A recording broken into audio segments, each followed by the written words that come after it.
Welcome back. Next up, we'll add shift to our doubly linked list. So shift, hopefully you know by now, removes a node from the beginning.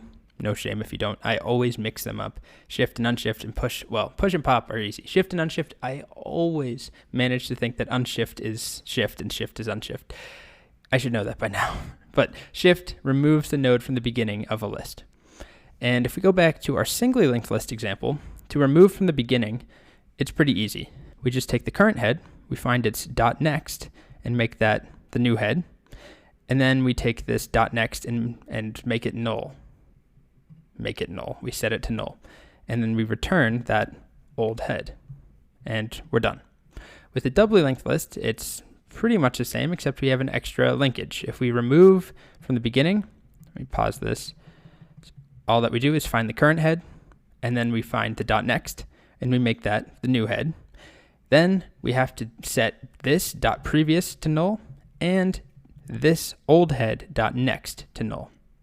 So two connections that we have to sever, and we return the old head. So they're very similar. The doubly linked list, we just have to also update the .previous, but there's no real benefit that we get from a doubly linked list in this example. It's just as easy or difficult or annoying or whatever it is. In a singly linked list, it's the same in a doubly linked list, except for previous. Okay, so here's the pseudocode. You're going to start by just checking if the length is 0, or if there is no head, return undefined. Just our edge case that we've been returning to. Otherwise, store the current head property in a variable. I'll call mine old head just so that we have something to return at the end. We need to store it. We can't just remove it.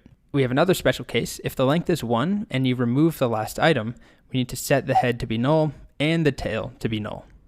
Otherwise, update the head to be the next of the old head. So that's what we did at the very beginning here.